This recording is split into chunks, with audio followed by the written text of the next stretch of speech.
luckily, we didn't go into a hard lockdown once again. We actually we were in a hard lockdown. Then we just went to a partial lockdown, to a level 3 lockdown. And right now, at least training is 100% on its. It has been since last year. So I've been able to train, but yeah, the whole situation is quite intense in South Africa, and traveling is a real mission for if you're from South Africa. So that's basically our biggest challenges at the moment, is the traveling. Yeah, fair enough. Before we get into your upcoming fight, take us back, mate. In South Africa, how do you even get into mixed martial arts? Like, how did that journey start? Yeah, I mean, it's actually a really crazy story. I started with my mixed martial arts career as a 5-year-old, or with martial arts career, judo, at the age of 5. I did that for 5 years, and no, it was never being an MMA fighter or fighter in general was never the mission. I mean, it was just an after school activity that I did with my brothers. I'm the youngest of 3, and they all did it, so I did it as well. And I always liked it, and I started with wrestling when I was 10 for 2 years, and then we moved away, and there was kickboxing, and I started with kickboxing, and eventually the kickboxing was something I really loved. And when I was 18, I became a world champion, a WACA world champion in K1 kickboxing, and that's when I realized I can really make this work, and it's the only thing I really enjoy doing is fighting. There's nothing I love more, and being a professional fighter, mixed martial arts, is really the only way to go. And I just loved it from the first day. And there's a gym not too far away from my house. I moved to that area, and yeah, that's how the journey started. Yeah, fair enough. So at that stage, it clicked in your mind that this was something you actually wanted to do as a career. Yeah, absolutely. I mean, never really at that stage even imagined that this is a possibility where I'm at right now. But as the years went on, as the career grew, as the wins started stacking up, I really started to get into it and really thinking about I can really make it in the big leagues. Yeah, fair enough. And before the leagues, tell the audience a bit more about your career in the EFC and KSW.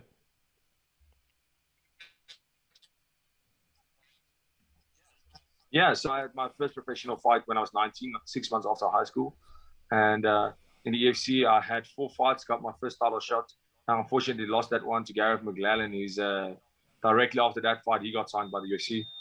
I was 19 years old, so I was pretty young for that fight. It was probably not the right decision, but I mean, you're not going to say no to an opportunity like that. And eventually moved down to welterweight from middleweight, became the EFC welterweight champion, and directly challenged for the middleweight belt after that, and became a double division champion. After that, I defended the welterweight strap and got a call from KSW to fight for their welterweight strap as well. So at that stage, I was a 3 times world champion with 3 different belts in 2 organizations. That was really cool. And yeah, I mean, just a big step up to KSW to find the biggest organization in Europe from Africa. It was and to fight for the belt was a big step up in competition, and a big step up for me and South African MMA. And yeah, that obviously went great, and I had a few fights in KSW. Ended up losing the welterweight strap there, but defended my middleweight strap back home again. And yeah, then on short notice, I got that UFC call, and that was what it's all about, is getting that. Yeah, call. Absolutely. You've oscillated between those 2 weight classes. Is that a deliberate thing? Is there a preference towards those 2 weight classes that you prefer? Yeah, well, I mean, I used to. I started my career out. My first 6 fights was at middleweight. Then I moved up for about 5 years to welterweight, and the only reason I would fight middleweight when I was still welterweight was if it was short notice fights. And then when I went for the middleweight strap as well, and I could go back down to welterweight, but then it started to affect my health. When I was younger, it was quite easy, not easy, but it was easier to make 170, make welterweight. But right now, it's not. It's even something I consider ever again. It's never a possibility. But since we made the decision that we're only fighting at middleweight, I think the past 2.5 years, all my fights have been at middleweight, and that's where it's staying. That's where I'm at in the UFC, and that's where I'm staying. I'm never going down. Fair enough. So, mate, you get the call from the UFC. What thoughts were running in your mind at that stage? Geez, I was actually in the gym busy training, but I mean, not training for a fight or anything, but doing some strength and conditioning, and I got a missed call from my agent, which only happens when there's some big news. And well, yeah, I mean, when they phoned me, they asked me, do I really want this? Do I want will I be able to make weight firstly in 2 weeks, which was actually a no, but I wasn't going to say no to that. And yeah, and they said, well, by tomorrow we should know if you have to fight. And they said, listen, you have to fight. It was 2 weeks notice.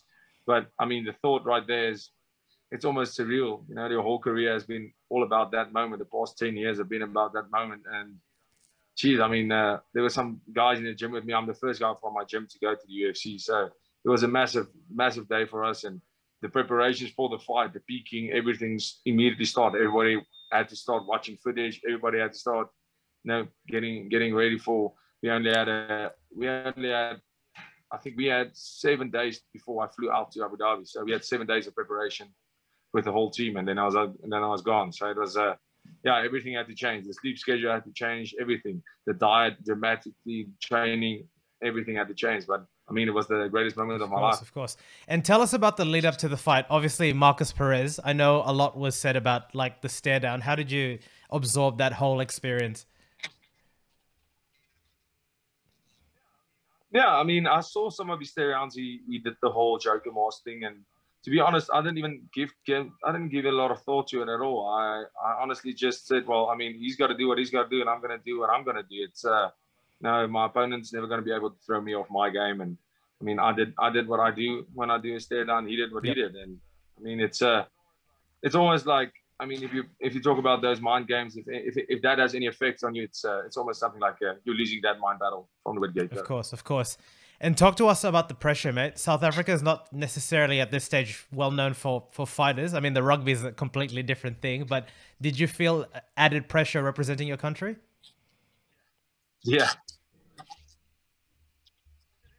Absolutely. Well, I mean, the pressure was a good pressure. It was a pressure that I felt I couldn't believe the amount of support that I got from my own country. It was unbelievable. People were just like, support was streaming in. Nobody really wanted.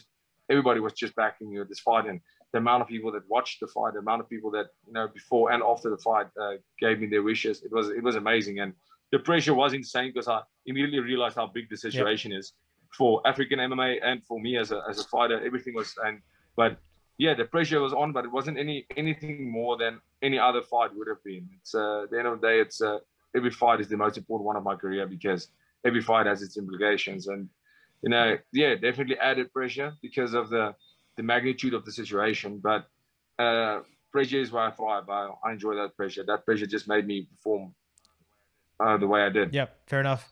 So let's talk about the fight, mate. You guys touch hands. Perez comes in. A lot of a pressure fighter takes the center of the octagon. You know, you start taking a couple of hits, which is, you know, it's a fight. What's going through your mind at this time?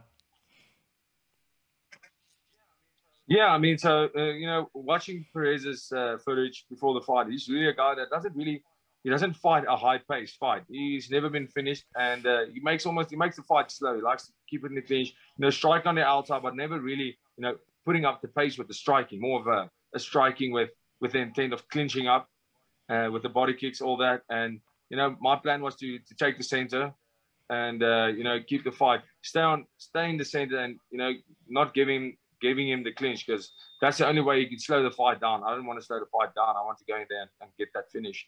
And all of a sudden, the ref says, "Fight, this guy's right here in my corner," and I'm on the fence.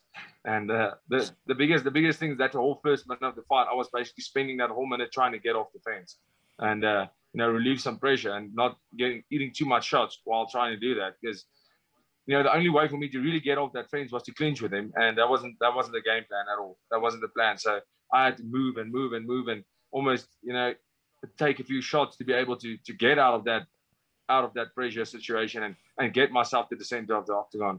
And after a minute or so, I had a big body kick. He landed a good few strikes. I landed a few good low kicks. And as soon as, I would say, 2 minutes in the fight, the momentum started shifting. I could immediately feel, as I took center, I took control, the momentum started shifting. His shots didn't land anymore. I could start seeing the shots come. I figured out his speed and timing. But, you know, in the beginning, that first few minutes, I was just thinking, "Holy shit, this is not the game plan. Do what you got to do, man. You have to get out of the situation. Yeah, right. Man.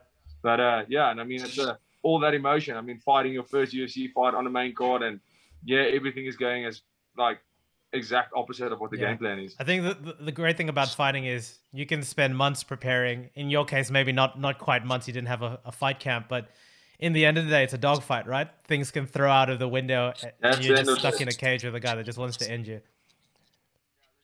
Yeah, listen, you can make the game plan all you want. At the end of the day, it's a fight, and there's no way of knowing what's coming. Of course. Take us through the finish, mate. You seem excited, relieved. What was running through your mind when you actually finished him?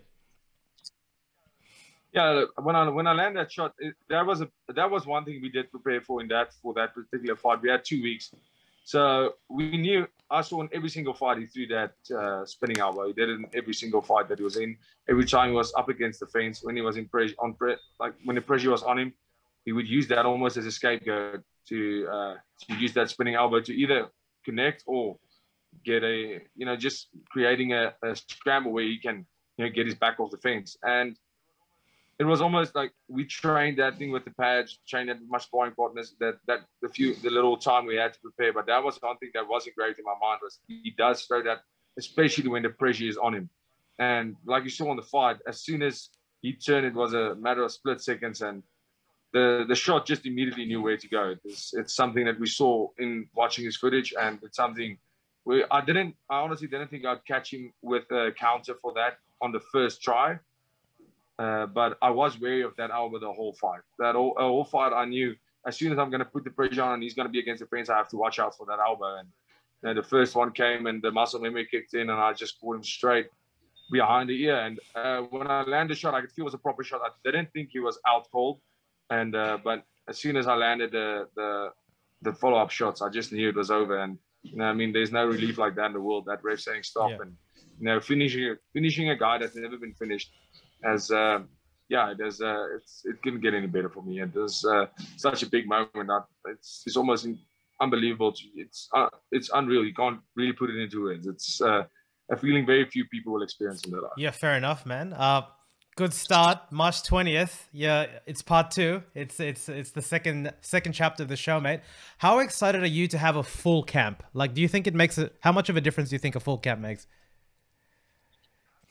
Absolutely. I think full camp makes a difference. For me, I'm always ready to fight. I'm always in a state where I say, listen, on 2 weeks notice, especially being new in the UFC and not being a champion. For the past 5 years, 6 years, I've been a champion in all organizations. So my fights were almost, I knew exactly I'm fighting in 2 or 3 months' time. So I could always be prepared, where now I'm a contender again. I have to climb that ladder in the UFC. And I want to do the same that I did in the UFC. I had my first 4 fights in a 6 months period in the UFC as a professional, and that's the exact same thing I want to try and get in the UFC, is trying to get while I can, if I'm healthy, if I'm fit, if I have no injuries, to be able to, on 2 weeks notice, every single time take a fight if necessary, because that's what needs to be done if you want to really climb that ladder in a short period of time.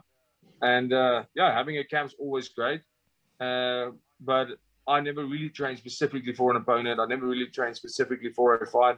I try to stay ready so that when the fight comes, I'm ready. But going in there mentally and emotionally, knowing that I did everything I could prepare, to know that I can go 3 whole rounds and push the pace the way I always do, and not even worrying about being gassing out or any of that, or having a bad weight cut. That's the biggest problem here, is the weight management.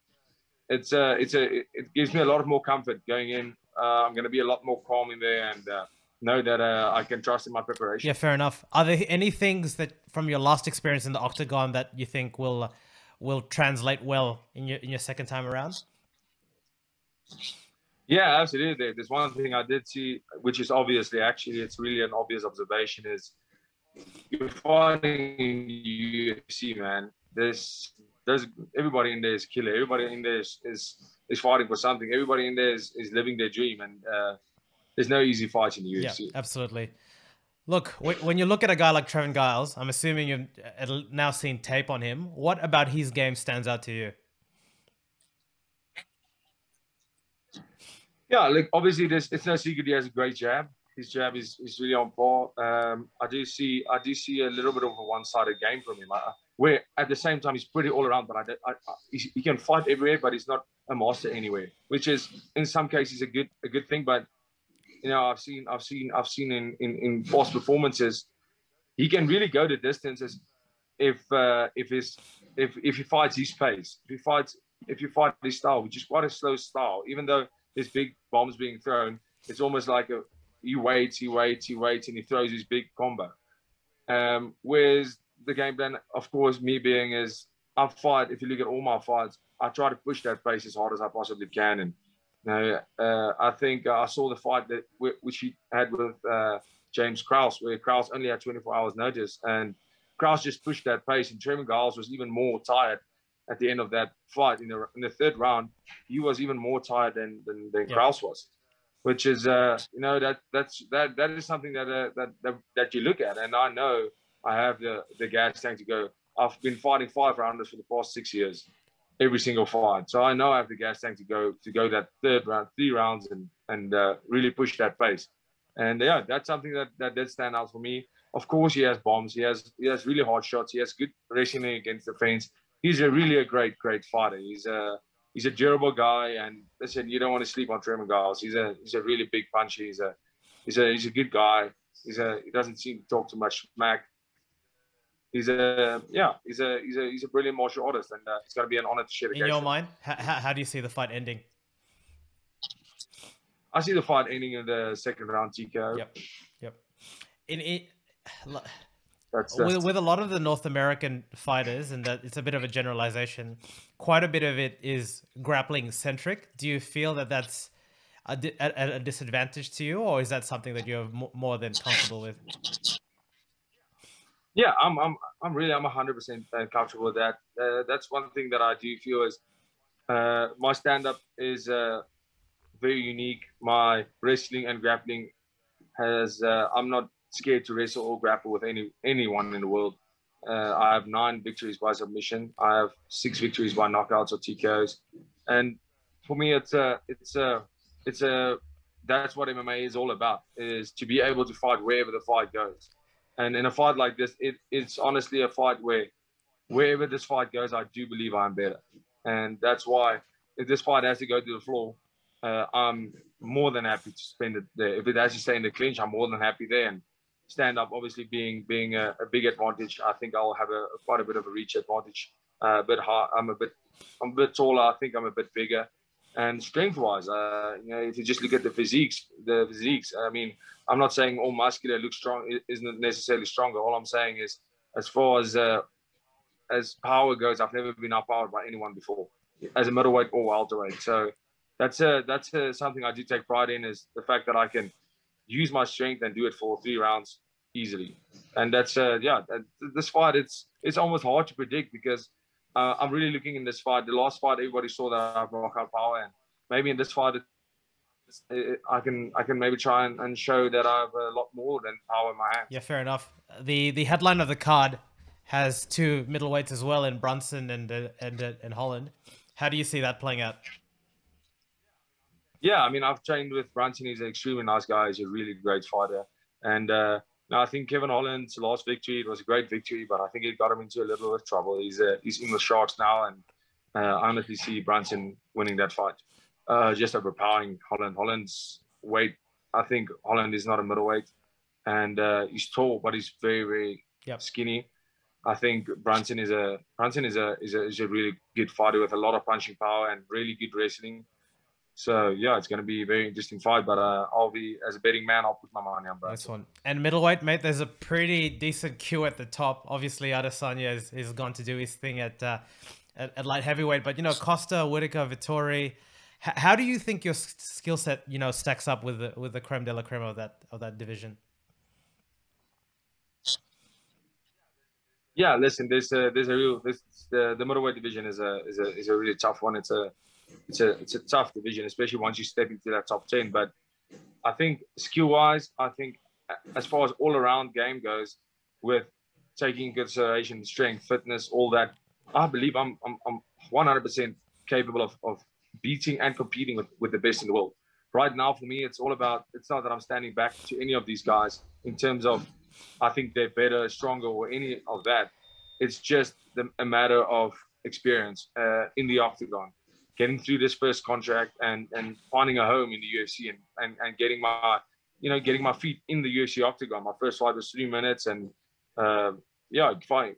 So I mean, I didn't spend too much time in the Octagon yet. So once I start taking on these big names, which will happen soon, just to be ready and being comfortable in the Octagon. That's what it's all about. This first 4 fights, to get in there and get all the fights that I can and try and gain as much experience in there as possible. Awesome. And Dricus, a bit of a fun one to end it off. What's the Super Rugby team that you support back home? I'm a big Stormer fan from Cape Town. Stormers all the awesome. way. And the season's more or less just started. Do you guys have what it takes to compete this season? Compete. We won't be competing. We'll be taking it. That's the way, Dricus. Thanks for your time, mate, and we wish you success in your upcoming fight and your career in the UFC. And your pleasure, man. Thanks for having me.